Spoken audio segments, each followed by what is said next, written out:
자, FAT 1급 제80회 좀 전에 이어서 이제 부가가치세 우리 그 세 문제 이론 문제죠. 여러분들하고 또 같이 보도록 하겠습니다. 자, 아까 했던 거 지나서요.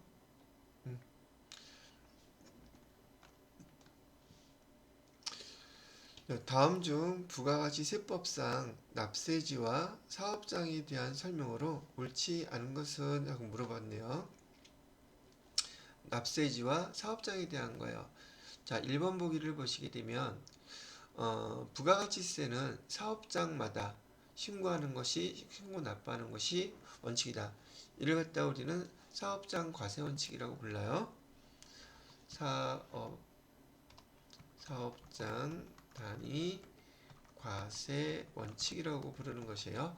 즉 부가가치세 신고 납부는요, 그 사업장이 있는 관할 세무서에다가 부가가치세를 신고 납부해야 한다는 것을 의미하는 것이죠. 예, 정확하게 설명을 잘 하고 있네요. 두 번째, 무인 자동 판매기를 통한 사업은 해당 판매기가 설치된 장소가 사업장이다라고 되어 있는데, 보통 그 무인 판매기 사업을 하시는 분들을 보면 그 자동 판매기가 한 대가 아니라 수십 대일 수도 있단 말이죠. 그러면은 그 무인 판매기가 전국적으로 수십 대가 나 있다면 그 무인 자판기가 있는 관할세무서에다가 따로따로 부가가치세를 신고 납부해야 된다? 말이 안 되잖아요. 그죠? 그래서 이런 경우에는 이 무인 자동 판매기 사업을 하는 그 사업자가 이 무인 자동 판매기와 관련된 업무를 갖다가 총괄하는 곳이 있을까요? 사무 업무를 총괄하는 것. 이렇게 사업장이 여기저기 많이 나뉘어져 있는 그런 사업장들은요, 사무 업무 총괄하는 것이 또 그 사무 업무 총괄하는 관할 세무서에다가 부가가치세 신고 납부하는 것이 그게 원칙이라는 얘기죠. 그래서 옳지 않다고 얘기하는 것은 2번이 되는 것이고요. 제가 밑에 업종별 사업장 단위라고 써놓은 것이 바로 이런 것들이 해당되는 거예요.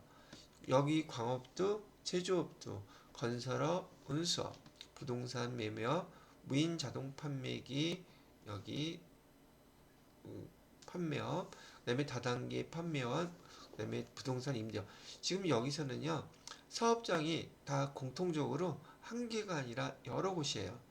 광업은 채구라는 것, 채구라는 곳이 그 사업장인데 이 광업 사무 업무를 보는 곳은 별도로 있을 경우 사실상 그 광산이 있는 곳이 사업장이긴 하지만 그 사무 업무를 보고 있는 관할세무서에다가 신고 납부하는 게 여기서는 거기다 신고하라고 가르쳐 주고 있는 거죠. 법에서 이렇게 정해놨어요. 즉 여기 사업장이 여러 개이거나 사무 업무 보는 것과 분리되어 있는 것을 어느 관할세무서에다가 신고 납부하라고 부가세법에서 정해놓지 않으면 신고 납부하는 게 되게 애로사항이 많단 말이죠. 그래서 이렇게 정해놓은 거예요. 무인 자동 판매기는 그래서 여기에 해당되는 것이다. 이렇게 기억하시면 되겠고요. 그 다음에 직매장은 사업장으로 보며, 예, 이거는 우리가 배웠을 때 직매장은 사업장 여부 판단하는 문제에서 직매장은 사업장으로 봐요. 그래서 관할세무서에다가 신고 납부하면 되는데, 보통 여러분들 그 주변에서 직매장, 직영점들 많이 보셨을 거예요. 그건 하나의 다 사업장으로 본다고 얘기를 하는 거예요. 직매장에서 사고팔고 하잖아요. 물건을 보통 산다기보다 여러분들이 사든지 거기 직매장에서 판매를 하니까요. 그 다음에 하치장은 사업장으로 보지 아니한다. 하치장도 사업장으로 보지 않고요. 임시사업장도 마찬가지로 사업장으로 보지 않습니다. 요거 잘못 표시가 되어 있네요. 임시사업장도 사업장으로 보지 않는다. 직매장만 사업장으로 본다는 얘기예요.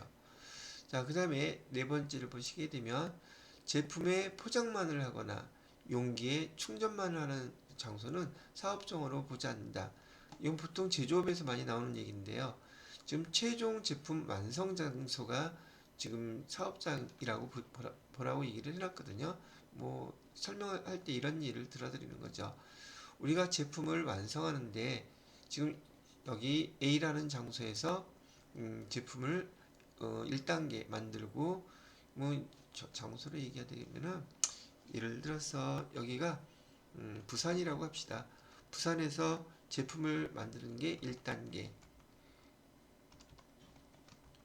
그 다음에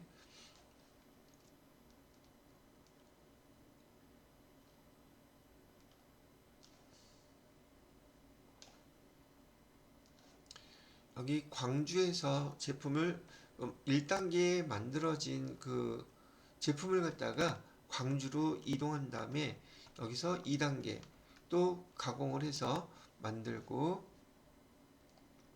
그다음에 마지막 3단계는 서울로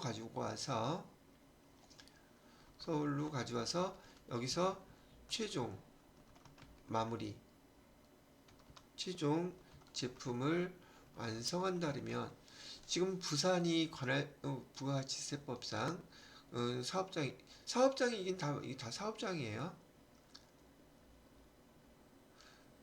부산도 사업장이고 광주도 사업장이고 서울도 사업장인데 이런 경우 어디 관할 세무서에다가 부가가치세 신고 납부해야 되겠습니까? 이렇게 물어봤을 때 헷갈리지 않겠어요? 그래서 부가세법에서는 제품이 최종 완성되는 그 사업장에서 여기 관할 세무서에다가 부가가치세 신고 납부하라는 뜻이에요. 이것도 정해놓지 않으면 이 사업자는 되게 헷갈리겠죠. 어느 세무서에다가 부가가치세 신고 납부해야 돼. 그렇게 생각할 수 있을 테니까요. 지금 그게 바로 요 최종 제품 완성 장소라고 얘기를 하는 요 파트인 거예요.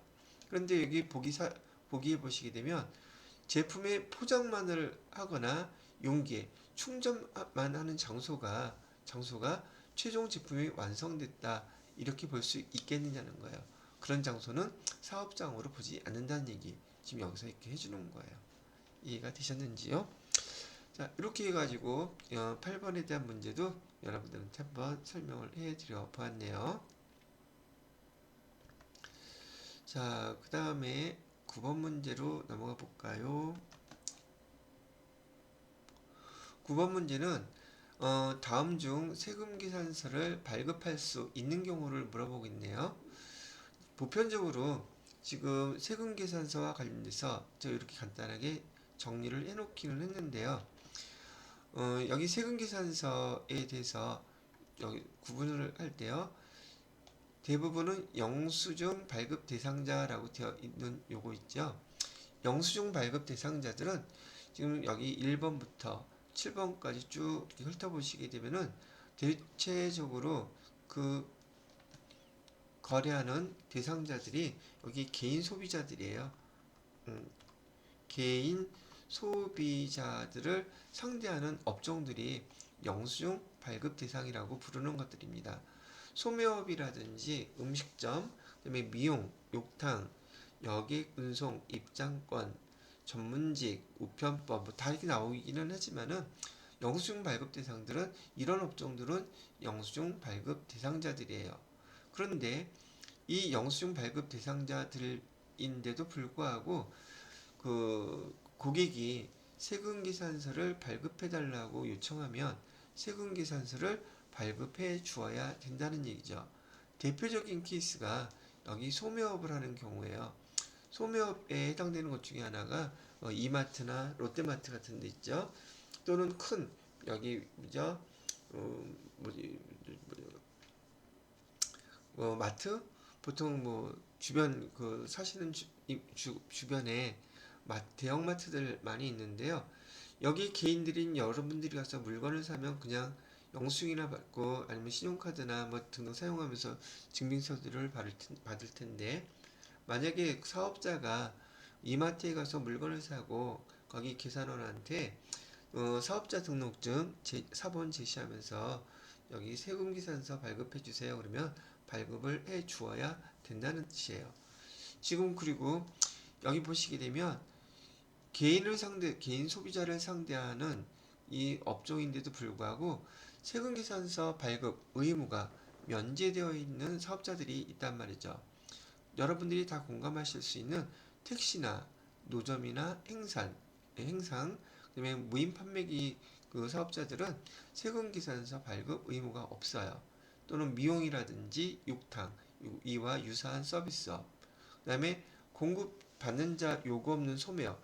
개인인 여러분들은 아까 여기 얘기해드렸던 것처럼 여기 이마트 가서 세금계산서 발급해달라고 할 필요가 없잖아요.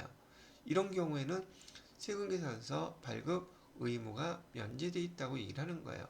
그래서 여러분들이 세금계산서 발급 의무 면제에 대한 거 여기 6가지를 정리해 드렸는데 참고해서 기억을 해 두시면 되겠어요.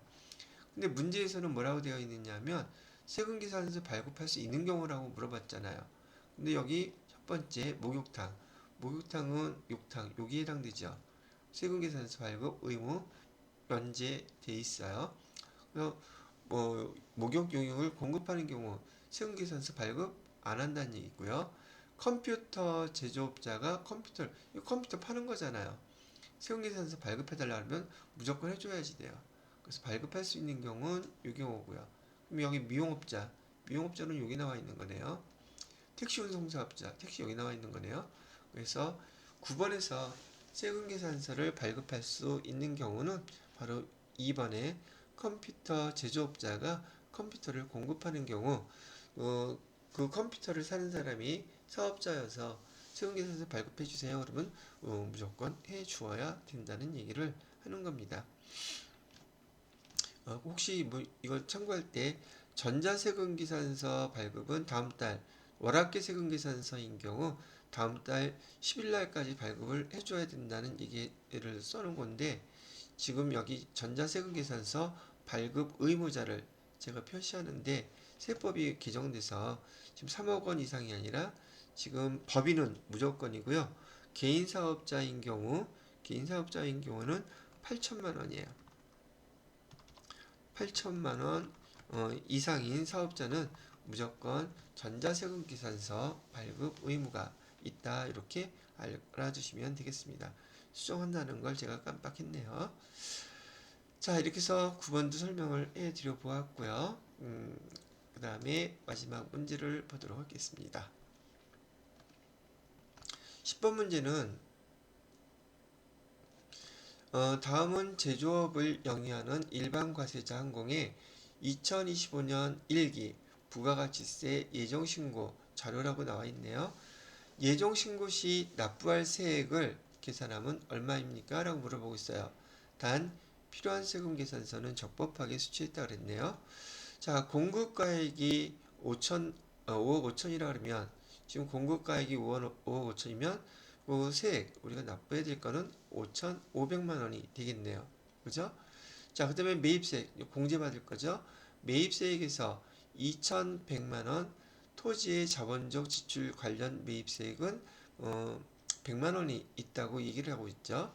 그 다음에 접대비 관련 매입세액은 200만 원. 토지와 관련된 거와 접대 관련된 게 지금 포함돼서 2,100만 원이라고 얘기하는 것이죠. 그죠? 그래서 여기는 매입세액이라고 그랬어요. 여러분도 헷갈리게 하려고 문제를 여기 문제 뭐죠? 매출과 관련된 거는 공급가액으로 줬고 매입은 세액으로 줬어요. 헷갈릴 수 있겠죠, 당연히. 공급가액에서 우리 매출세액은 지금 5,500만 원 중에서 신고 납부할 때 매입세액은 2,100만 원에서 여기 토지에 관련된 거, 접대에 관련된 거는 우리가 공제받지 못할 매입세 6가지가 있는데 그 중에서 토지와 관련된 거, 이 매입세 공제 안 되죠. 그다음에 접대와 관련된 거, 기업 업무 추진비 얘도 공제 안 되죠. 두 금액을 빼줘야지 돼요. 2,100만 원 중에서 그러면 1,800만 원이 된다는 얘기죠. 그죠? 그래서 매출세액 5,500만 원에서 1,800만 원을 빼게 되면은 납부할 세액은 3,700만 원. 요게 답이 되겠네요. 여러분들은 지금 제가 여기 표시해드린 공제받지 못할 매입세 요거 6가지를 반드시 암기하고 계셔야 되고 대부분의 실기가 됐던 이론이 됐던 10번 문제는 부가가치세와 관련돼서 여기 불공사항에 해당되는 문제들을 이렇게 계산 문제로도 많이 출제를 하고 있으니까 공제받지 못할 매입세 6가지 꼭 기억을 해두시기 바랍니다. 자, 이렇게 해서 우리 80회에 그 FAT 19 이론 문제 10문제 다 같이 풀어봤고요. 다음 시간에는 여기 실기 파트에 관련된 문제들 같이 풀어보도록 하겠습니다.